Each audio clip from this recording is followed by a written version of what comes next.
संसद में अडानी के मुद्दे पर हंगामा, सुलह, विपक्षी दल सरकार के खिलाफ एकजुट, दोनों सदन सोमवार तक स्थगित।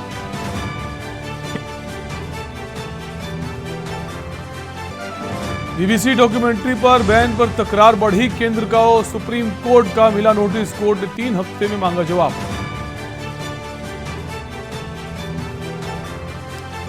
दिल्ली की तिहाड़ जेल में छापे में कैदियों के पास बरामद हुए मोबाइल फोन, बैरक में मोबाइल पहुंचने की जांच शुरू। फरीदाबाद में सूरजकुंड मेले का आगाज, उपराष्ट्रपति जगदीप धनखड़ ने किया उद्घाटन, 19 फरवरी तक चलेगा अंतर्राष्ट्रीय शिल्प मेला।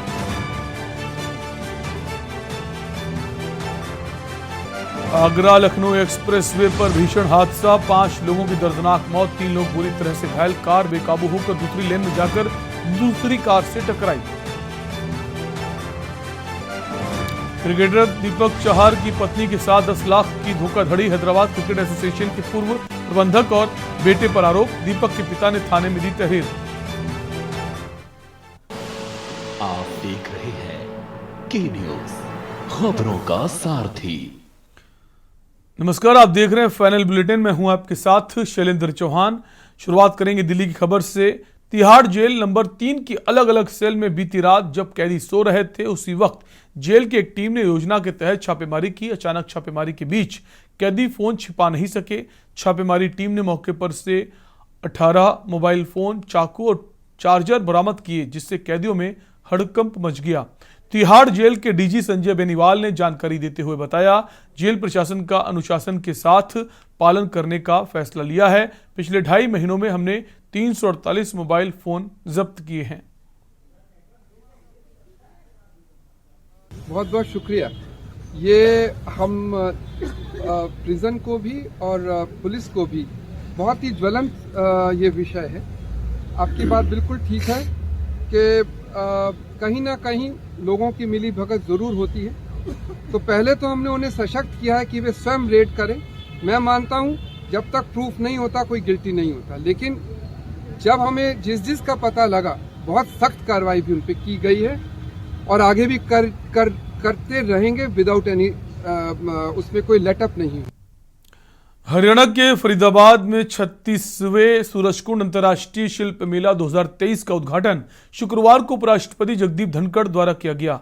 केंद्रीय पर्यटन सचिव अरविंद सिंह ने सूरजकुंड मेला परिसर की बड़ी चौपाल पर एक संवाददाता सम्मेलन को संबोधित करते हुए कहा कि 3 फरवरी से 19 फरवरी तक चलने वाले सूरजकुंड अंतर्राष्ट्रीय शिल्प मेला 2023 एक नई ऊर्जा और उत्साह के साथ इतिहास रचने जा रहा है। कार्यक्रम में राज्यपाल बंडारू दत्तात्रेय, मुख्यमंत्री मनोहर लाल मौजूद रहे। आपको बता दें, मेले के संघाई सहयोग कॉरपोरेशन के 26 देश हैं, सहयोगी देश और पूर्वोत्तर के 8 सहयोगी राज्य हैं। सूरजकुंड मेले के उद्घाटन समारोह में मुख्यमंत्री मनोहर लाल का संबोधन हुआ। सूरजकुंड मेले की पूरी दुनिया में अमिट छाप छोड़ेगा, ये कहना है मनोहर लाल खट्टर का।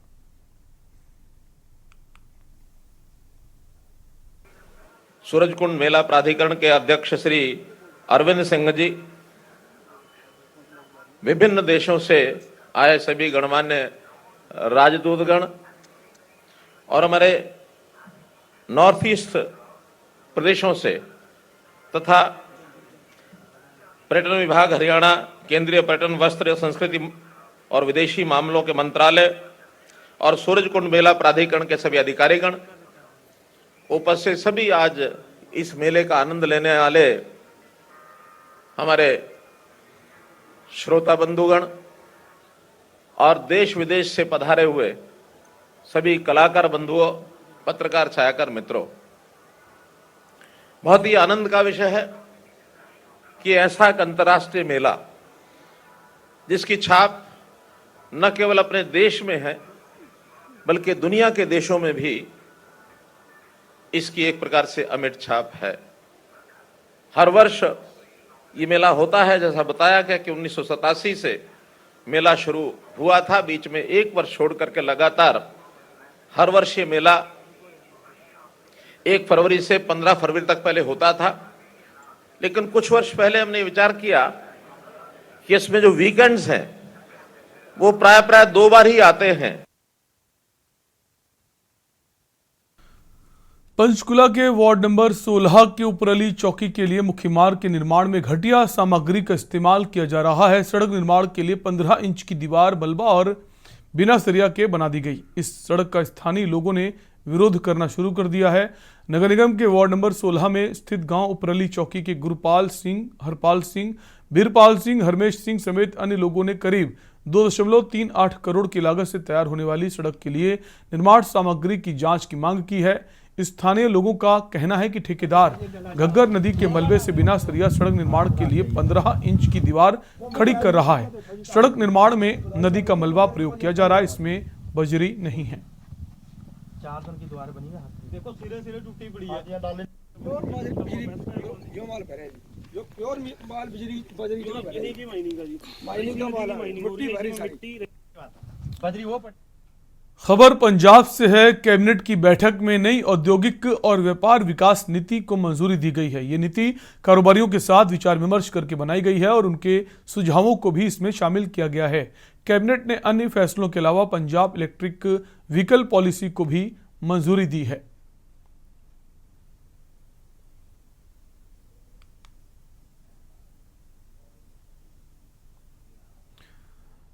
जीरकपुर में लगातार स्पा पार्लर की आड़ में जिस्म फरोशी का धंधा फल फूल रहा है। स्पा सेंटर की काफी शिकायतें आ रही थी, जिसके मद्देनजर जीरकपुर पुलिस ने CCC के स्पा सेंटर में रेड की। स्थानीय निवासियों के बड़े लंबे समय से एक कंप्लेंट थी कि आसपास की सोसाइटीज के लोग अक्सर यहां शॉपिंग करने CCC में आते हैं, लेकिन यहां पर जो स्पा सेंटर की आड़ में जिस्म फरोशी का धंधा चल रहा है, जिसको देखते हुए यहाँ का माहौल लगातार खराब होता जा रहा था। स्थानीय लोगों के जो परिवार थे, जब वे यहाँ शॉपिंग करने जाते थे तो उनके साथ छोटे छोटे बच्चे भी होते थे। शिकायत पर जीरकपुर पुलिस की एक बड़ी कार्रवाई स्पा सेंटर पर की गई। मैडम आप कुड़ियां बड़ियां चलो कोई नहीं होता कर दूंगा थाने।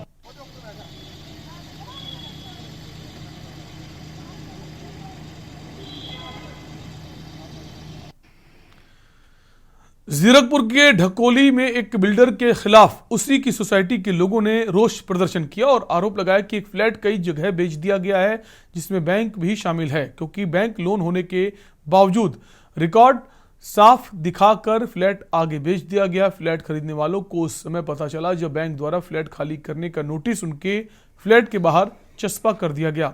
ढकोली के किशनपुरा रोड पर स्थित LRC नामक सोसाइटी को लोगों ने उनके साथ ठगी करने का आरोप में शुक्रवार को रोष प्रदर्शन किया और बिल्डर व डीलर जिन्होंने उनसे पैसे ठगे उनके खिलाफ शिकायत दर्ज करवाने की बात कही। लोगों की आवाज को बुलंद करने के लिए JEC-RWUA संस्था के प्रधान सुखदेव चौधरी मौके पर पहुंचे, उनकी समस्या सुनी और उन्हें इंसाफ दिलाने की बात कही।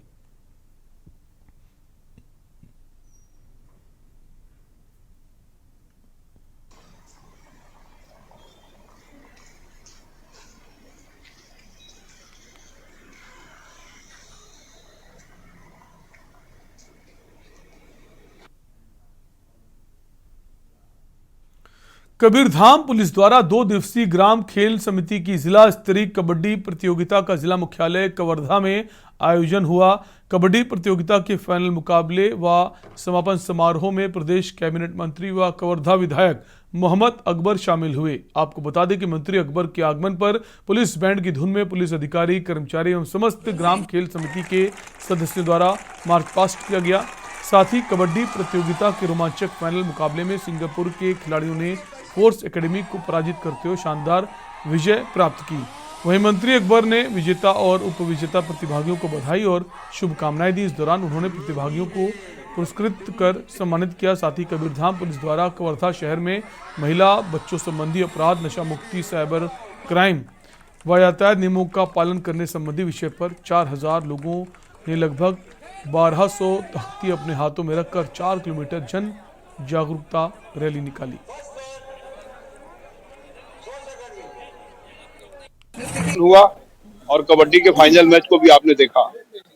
ये पूरे कार्यक्रम की विशेषता ये है कि इस जिले के सभी 15 थाने, यहाँ से जो ग्राम खेल समिति है, वो थानों के जरिए उसको खेल समितियों को संरक्षण देके और उनको प्रोत्साहित करके प्रारंभिक स्तर में, थाने स्तर में खेल समितियों का आयोजन हुआ आसपास के जो मुंगेली जिला, मंडला जिला, डिंडोरी जिला, खैरागढ़ जिला, यहाँ के भी खिलाड़ी आए और बहुत ही अच्छे ढंग से जो जिला स्तरीय कबड्डी प्रतियोगिता में जो फाइनल हुआ है, निश्चित रूप से बहुत अच्छा आयोजन रहा।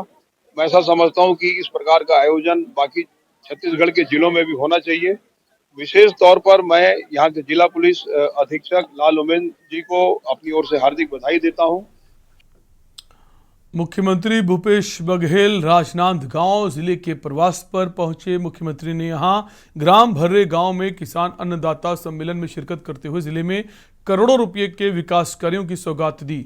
इस दौरान मुख्यमंत्री ने पैरादन करने वाले किसानों का सम्मान किया और स्वर्गीय चंदूलाल चंद्राकर की प्रतिमा का अनावरण किया। मुख्यमंत्री ने आयोजन के दौरान 19 करोड़ 38 लाख 52 हजार रुपए के 13 कार्यों का भूमि पूजन एवं 4 करोड़ 92 लाख 85 हजार रुपए के 2 कार्यों का लोकार्पण किया। वहीं उन्होंने कार्यक्रम में 43 हितग्राहियों को 11 लाख 94 हजार 109 रुपए लागत की सामग्री वितरित की। इस दौरान मुख्यमंत्री ने कहा कि पूर्व सांसद, पूर्व केंद्रीय मंत्री स्वर्गीय चंदूलाल चंद्राकर का छत्तीसगढ़ बनाने में महत्वपूर्ण योगदान रहा है। आज उनकी पुण्यतिथि के मौके पर यहां किसान सम्मेलन का आयोजन किया गया है।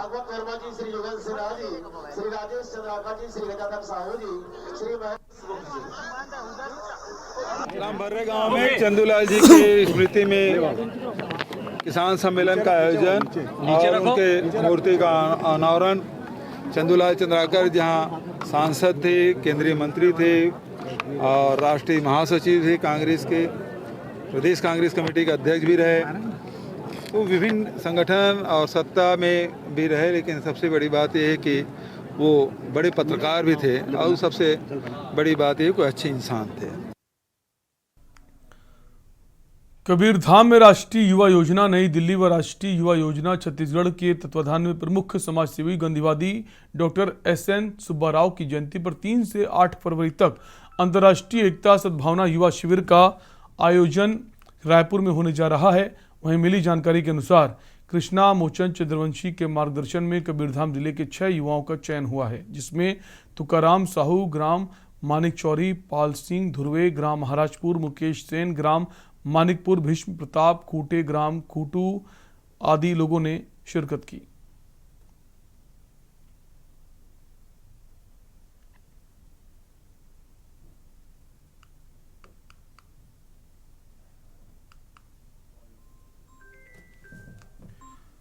कोंडागांव जिले में एक मामला देखने को मिला, जहां महीनों से बच्चे शिक्षक का स्कूल आने की राह देख रहे हैं, मगर किसी भी जिम्मेदार अधिकारी की अब तक इस ओर नजर नहीं पड़ी। हम बात कर रहे हैं कोंडागांव जिले के तहसील मर्दापाल के ग्रामीण क्षेत्र एहकली प्राथमिक विद्यालय की।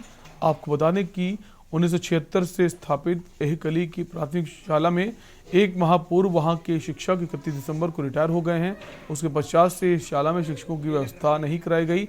छोटे बच्चों को जो है स्वयं स्कूल का ताला खोलना पड़ता है, जो कि काफी शर्मनाक है।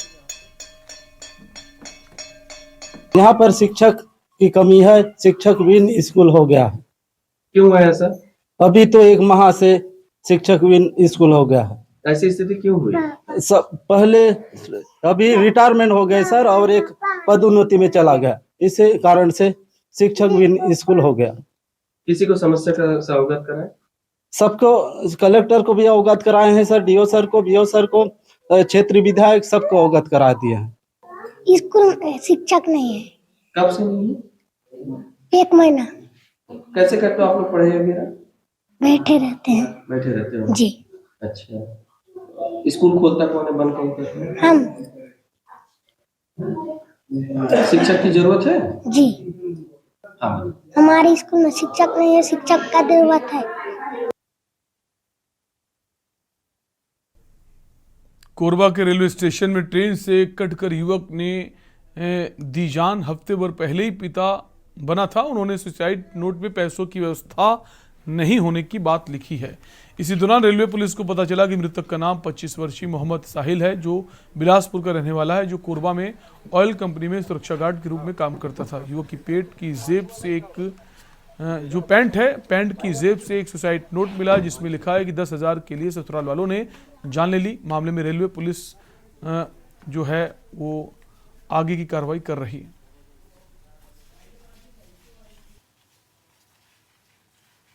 रात्रि लगभग 12 बजे स्टेशन मास्टर कोरबा द्वारा मुझे सूचित किया गया कि एक लड़का जो है रणवर हो गया। रणवर होने की सूचना प्राप्त कर मैं मेरे स्टाफ को तुरंत रवाना किया तथा मैं स्वयं रवाना होकर कोरबा आया।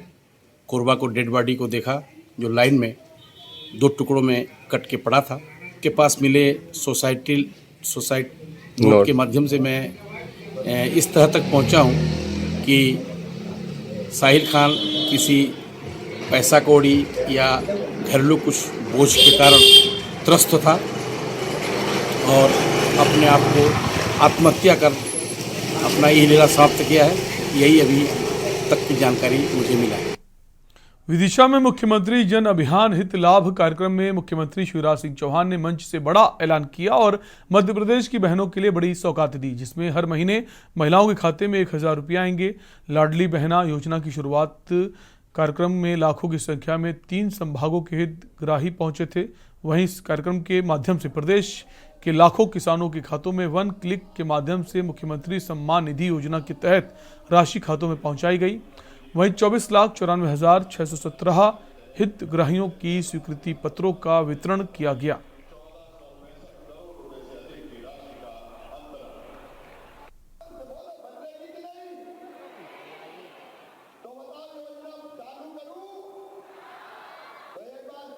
चाहे वो किसान हो। राजनीति केवल अपने ही घर को भरने के लिए की जा रही है। ठीक ऐसा ही मामला स्वामी प्रसाद मौर्य के द्वारा देश का माहौल खराब करने के लिए अलग अलग मुद्दों पर टिप्पणी की जा रही है। वहीं हिंदुओं की धार्मिक आस्था को भी आहत किया जा रहा है। स्वामी प्रसाद मौर्य द्वारा देश शांति और अखंडता को भंग करने के पीछे नहीं हट रहे सनातन हिंदुओं के खिलाफ प्रचार कर रहे हिंदू धर्म की आस्था को लगातार आहत करते नजर आ रहे हैं। अभद्र टिप्पणियों से हिंदुओं की आस्था को आहत किया ऐसे नेता के खिलाफ हिंदू सेना द्वारा उग्र आंदोलन की चेतावनी दी गई है।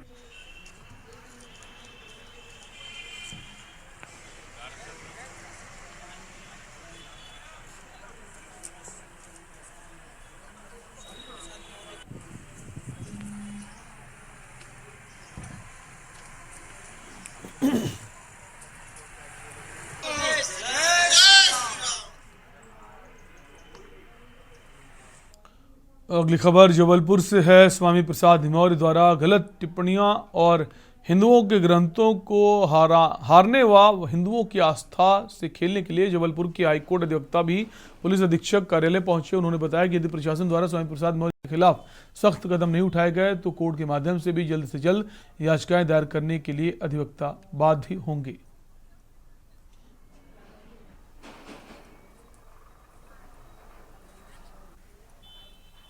कोई भी ऊपर उन्होंने कुछ कमेंट्स किए थे, क्या कमेंट्स रहे हैं और जो महाराज जी जो सनातन को बढ़ाना चाह रहे हैं महाराज जी के खिलाफ भी उन्होंने कमेंट्स किया, तो कहाँ तक आपको लगता है कि ये गलत किया या सही किया? ये इन्होंने पूर्णतः गलत किया है। हिंदू धर्म में कोई भी व्यक्ति हिंदू धर्म का यदि मजाक उड़ाता है, जैसा आजकल परंपरा चली है, हर कोई व्यक्ति हिंदू धर्म का, हिंदू धर्म की देवी देवताओं की मजाक उड़ाते हैं, पर हिंदू धर्म का अब मजाक उड़ाएगा जो भी व्यक्ति उड़ाएगा उसको अपन बर्दाश्त नहीं करेंगे, क्योंकि ये हिंदुस्तान है। हिंदू लोग किसी की भावनाओं को कभी व्यक्तिगत तौर पे ना कभी आक्षेपित करते हैं, ना कभी किसी प्रकार का आरोप लगाते हैं। आपने आज तक नहीं देखा होगा कि हिंदू धर्म द्वारा किसी को भी किसी प्रकार से तिरस्कृत या निराकृत किया जाता है। पर यदि हम लोगों को, हिंदुओं का, यदि कोई भी व्यक्ति अब अनादर करेगा तो हम लोग इसको बर्दाश्त बिल्कुल नहीं करेंगे। तो उस व्यक्ति के ऊपर हाईकोर्ट से लेकर जिस भी तबके तक जाना पड़ेगा बेशक जाएंगे। जबलपुर से कैमरा पर्सन सुधीर के साथ वीरेंद्र सिंह की report. Allahabad high court bar association के 150वें स्थापना दिवस समारोह में शामिल होने के लिए मुख्यमंत्री योगी आदित्यनाथ प्रयागराज पहुंचे और 2 दिवसीय आयोजित कार्यक्रम का उद्घाटन किया। वहीं शनिवार को केंद्रीय कानून मंत्री किरण रिजिजू कार्यक्रम में शिरकत करेंगे। इलाहाबाद हाईकोर्ट बार एसोसिएशन की 150वीं वर्षगांठ पर आयोजित 2 दिवसीय कार्यक्रम का सीएम योगी आदित्यनाथ ने उद्घाटन किया है। हाईकोर्ट परिसर में होने वाले इस कार्यक्रम का समापन शनिवार को होगा। इलाहाबाद हाईकोर्ट बार एसोसिएशन के अध्यक्ष राधाकांत ओझा ने बताया कि समापन कार्यक्रम दोपहर 12 बजे से रखा गया है। कार्यक्रम में बतौर मुख्य अतिथि केंद्रीय विधि मंत्री किरण रिजिजू शामिल होंगे। कार्यक्रम के दौरान सुप्रीम कोर्ट के न्यायमूर्ति कृष्ण मुरारी, न्यायमूर्ति विक्रमनाथ, हाई कोर्ट के मुख्य न्यायमूर्ति राजेश बिंदल, राजस्थान के मुख्य न्यायमूर्ति पंकज मित्तल, न्यायमूर्ति प्रीतिंकर दिवाकर, न्यायमूर्ति Manoj Mishra, bar council of India के चेयरमैन सहित कई और गणमान्य लोग उपस्थित रहे।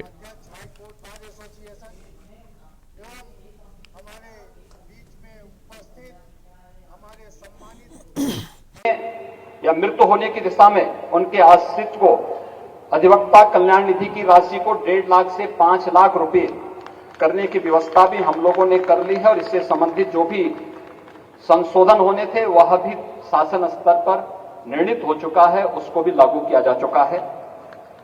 युवा अधिवक्ताओं को कार्य करने के शुरुआती 3 वर्ष के लिए उन्हें जो पुस्तक और पत्रिका आदि क्रय करने के लिए दी जाने वाली राशि के वित्तीय स्वीकृति की भी यहां पर शासन ने इससे संबंधित आदेश भी पहले ही निर्गत कर चुकी है।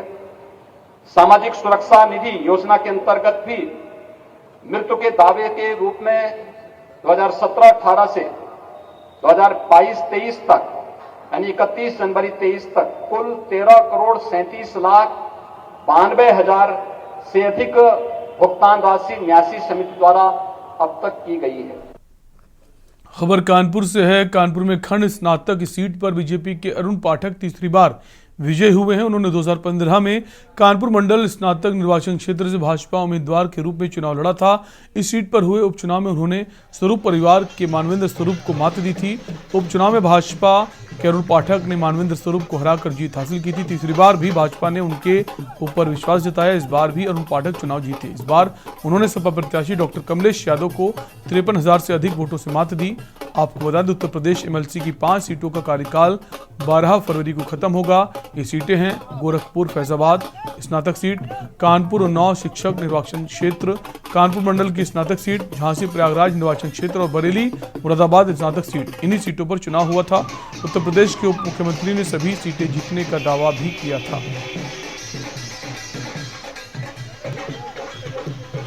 मैं सबसे पहले अपने प्रबुद्ध स्नातक मतदाताओं कानपुर उन्नाव और कानपुर देहात को हार्दिक बधाई देना चाहता हूं, शुभकामनाएं देना चाहता हूं। साथ ही साथ पार्टी के कार्यकर्ता, पार्टी के नेता, इनकी नीति, रीति और रणनीति के कारण एक ऐतिहासिक जीत इस कानपुर उन्नाव खंड स्नातक क्षेत्र में प्राप्त हुई। आगे की क्या प्राथमिकता है आपकी?